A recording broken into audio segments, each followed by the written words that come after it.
Volvemos unos minutos al Senado de la Nación. Está hablando el senador radical, ex vicepresidente de la Nación, Julio Cobos.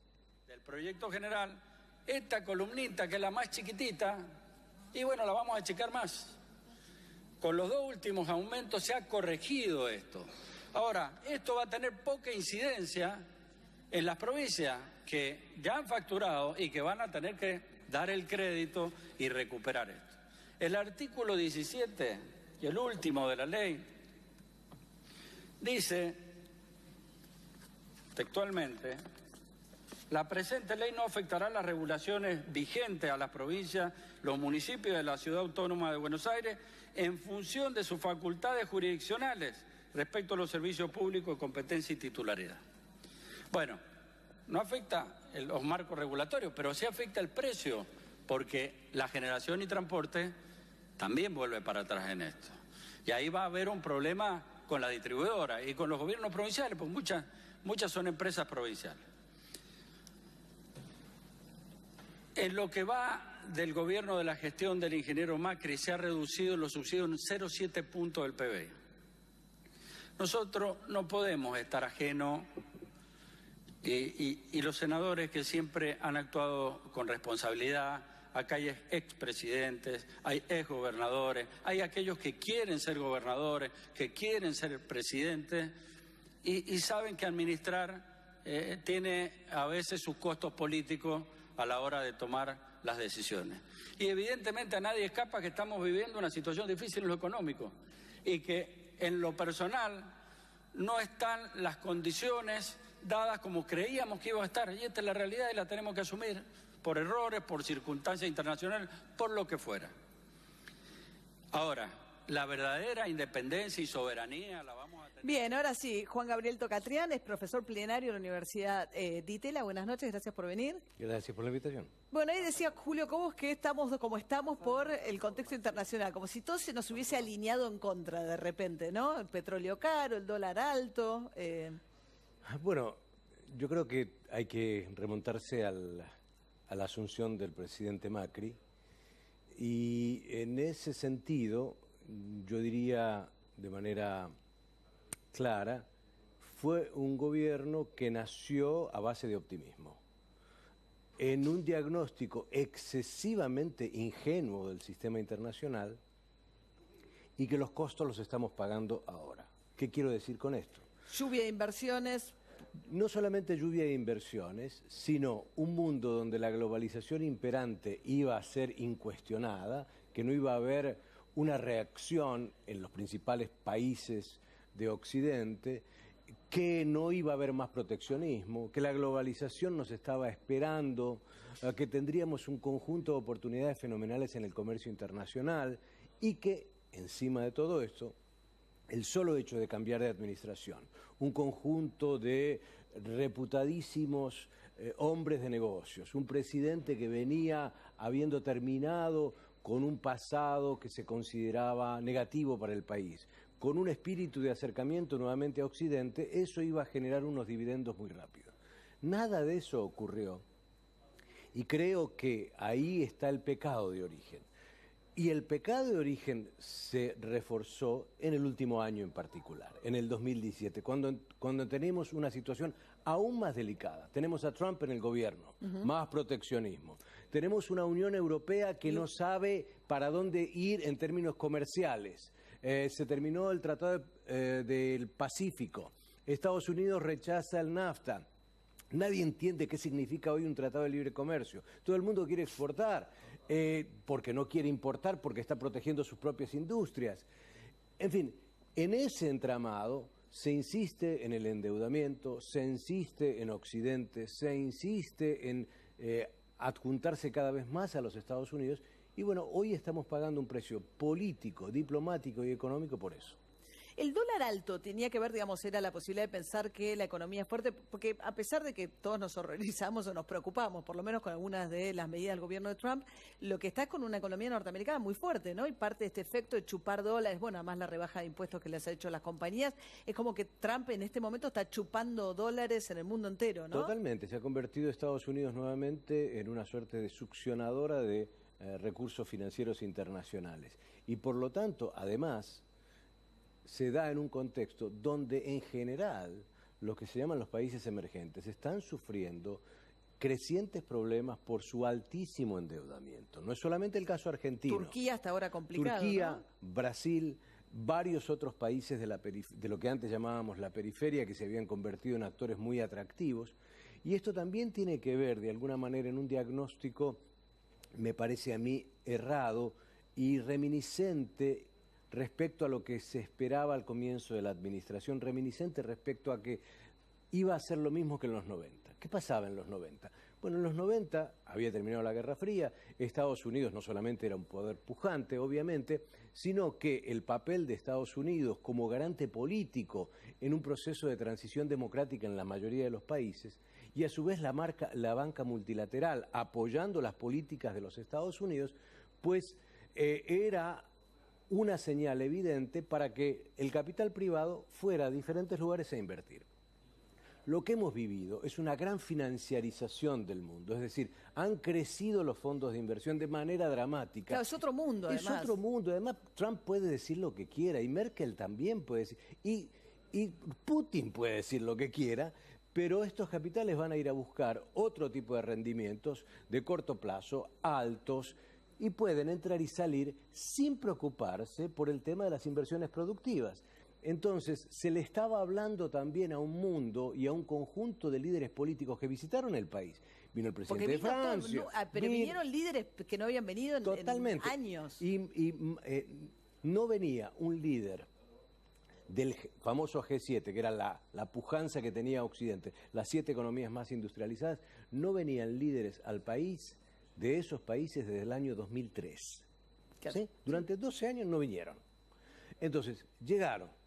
Fue Macri también. Macri visitó, hizo un gran acercamiento a Occidente. Ahora viene el G20. Ahora viene el G20, que tampoco tiene mucho, digo, ese fue un cálculo además bastante peculiar porque agarra y pide la presidencia argentina en un momento en la cual el G20 se ha vuelto inoperante porque hay un conjunto de colisiones que se dan entre los países potentes y Argentina quiere aparecer como alguien que va a traer una agenda diferente, con lo cual es casi imposible y a lo sumo podremos controlar daños. Alemania fue el último presidente del G20 temporal, el año pasado. Bueno, terminó con un documento final donde Estados Unidos no aceptó una serie de cosas en materia ambiental. Argentina no creo que tuviera que embarcarse en esto. Ya estamos en esto. Ahora tenemos problemas en materia de seguridad, es decir, no tenemos aviones suficientes para garantizar la protección aérea del país. No tenemos un conjunto de datos de seguridad que le permitan a 19 líderes internacionales venir a la Argentina. Entonces, digo, acá ha habido una serie de señales, en parte excesivamente optimistas, repito, en parte ilusorias, respecto a la recepción que el mundo iba a hacer de la Argentina, que nos están costando en este momento y lamentablemente en vez de replantear no solamente la política económica de endeudamiento, sino que repensar la política exterior, seguimos en el mismo rumbo en el que estábamos. ¿Hay política exterior? ¿Hay diseño de política exterior en la Argentina? Yo diría que hubo. Yo creo que esta administración muestra dos momentos distintos. En el principio, cuando la canciller era Susana Malcorra, uno veía una persona que había entendido el mundo, estuvo 12 años en Naciones Unidas, tenía fuertes convicciones y tenía capacidad de interlocución con el presidente y entendía los gajes muy sofisticados de la diplomacia. Es más, en muchos temas era muy prudente, muy cautelosa. Nunca se lanzó, por ejemplo, fuertemente contra Venezuela. No, con Venezuela. Por ejemplo. Se lo reprocharon. Se lo reprocharon mucho. Por ejemplo, siempre insistió que había que considerar a Irán un actor internacional de alta relevancia por su poder efectivo en Medio Oriente y porque además podía ser un socio comercial importante para la Argentina. Es decir, siempre le introducía matices que mostraban una cierta razonabilidad y mucho realismo.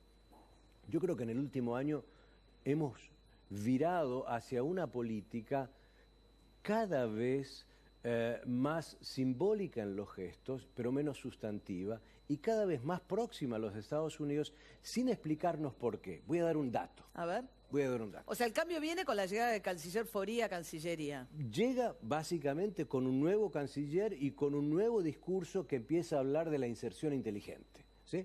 Yo prefería el otro discurso que no hablaba de una calificación de la inserción. Era mejor no calificar las cosas porque después a uno lo evalúan por eso. Las relaciones carnales, bueno, te evalúo por eso. No, la inserción inteligente, te evalúo por eso.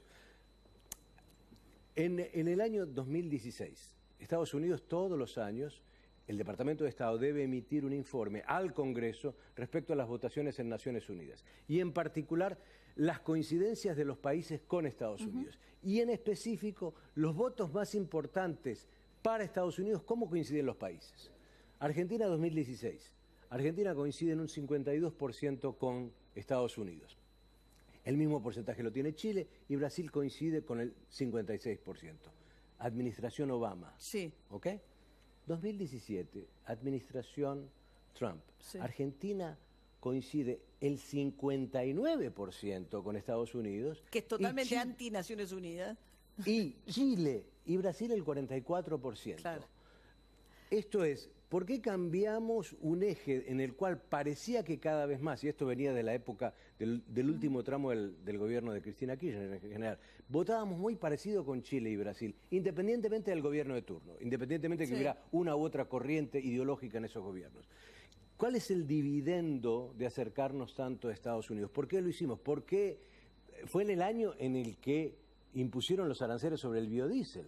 Fue el año en el que además le cedimos el 10% de ingreso al mercado de cerdo a los Estados Unidos. Fue el año en que todavía no nos daban los limones. Bueno, pero alguien diría, finalmente logré pasar la barrera del biodiesel en Estados Unidos y ahora lo necesito a Trump porque Estados Unidos es fuerte en el directorio del Fondo Monetario y por suerte son amigos Trump y Macri y va a pasar el stand-by.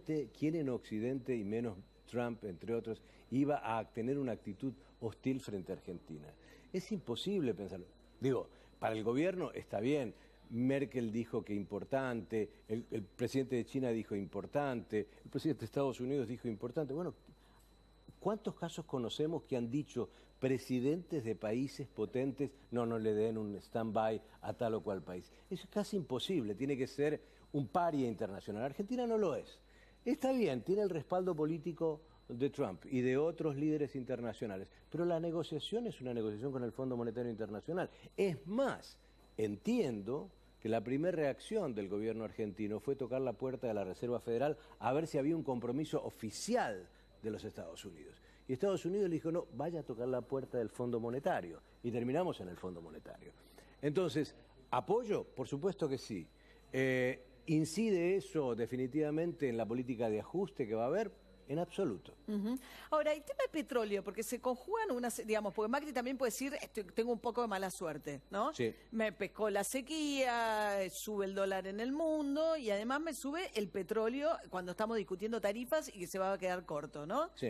Ese es un escenario que era predecible también pensando en un Trump, bueno, ahora confrontando con Irán, digamos, ¿qué pasa con el tema petróleo? Yo diría que hay muchas cosas que obviamente no dependen ni dependían del presidente Macri y del gobierno de Cambiemos. Lo que sí remarco es que en un escenario tan pugnaz, tan tenso, anticipado por situaciones muy complejas, particularmente en Medio Oriente, anticipado por una lucha geopolítica importante en el sudeste de Asia, en condiciones de conflicto, cuando se da el ascenso de un nuevo poder, China, y un descenso relativo de otro, Estados Unidos, que todo eso me da un cuadro muy complicado y delicado. Con Trump, con Putin, ¿no? Exactamente. Entonces, yo apostar en exceso a no entender que esas son dinámicas en las cuales Argentina no tiene control además, porque no son variables o países en los que Argentina tiene un músculo diplomático tal que puede variar la posición de estos países. Creo que fue un exceso, repito, de optimismo y de ingenuidad que nos llevó a no entender en el cálculo que podíamos encontrarnos con situaciones imprevisibles y que por lo tanto la imprevisibilidad sí se puede prediagnosticar en el sentido de decir, frente a situaciones potencialmente difíciles es mejor ser prudente, Claro. ser cauteloso, buscar socios diversos, volver a mirar al sur global, volver a mirar a otros actores, jugar otros juegos en otros escenarios. Nos quedan pocos minutos, pero no quiero dejar pasar por alto este tema, aunque no daría para explayarse mucho. El presidente vuelve a plantear el tema del rol de las Fuerzas Armadas que sean apoyo logístico a las fuerzas de seguridad. En el año 2016, en el mismo Día del Ejército, el presidente dijo que las Fuerzas Armadas debían estar preparadas para más misiones vinculadas a la política exterior, misiones de paz, entre otras, y también preparadas, dijo en aquel discurso del 2016, para cuestiones vinculadas al terrorismo. Aquello ya fue inquietante porque insinuaba que no estaba claro cuál era la misión que se le quería dar a las Fuerzas Armadas. Creo que pasamos de inquietante a preocupante.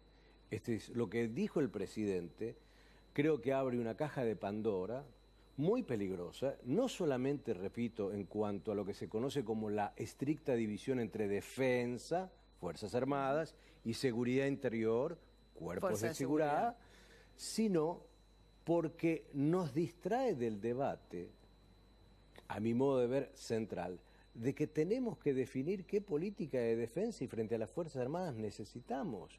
Esto es colocar un conjunto de otros elementos que distraen, debilitan, afectan negativamente a las Fuerzas Armadas. Y yo creo... Que hay que darles una misión, digamos, que... No, pero hay que darle una misión, hay que darle recursos, hay que potenciarla. Los países como Argentina necesitamos tener a las Fuerzas Armadas en un juego global, entendiendo la dinámica internacional y regional. Entonces, las Fuerzas Armadas ya han sufrido 2 ajustes en su presupuesto. En el 2016 ya sufrieron uno, más de 4.000 millones de dólares, 4.000 millones de pesos, y lo mismo en el 17. Vamos hacia otro ajuste, con este ajuste que se viene. Entonces, ¿qué Fuerzas Armadas quiere Cambiemos? ¿Qué Fuerzas Armadas pretende el gobierno? Yo creo que esto es un error estratégico brutal, porque este es un momento óptimo, entre otras, para poner frontalmente y francamente qué Fuerzas Armadas necesitamos y qué política de defensa. Pero ahora nos vamos a concentrar en un tema totalmente distinto y que no ayuda a las Fuerzas Armadas ni a los cuerpos de seguridad. Mezclarlos, volver a nuestras Fuerzas Armadas policías, volver a nuestras Fuerzas Armadas agentes que combaten el crimen. Bueno, esto es un despropósito. Muchas gracias por haber estado esta noche acá, ¿eh? Disculpame la intensidad. No, al contrario. Muchas gracias. Nosotros enseguida volvemos.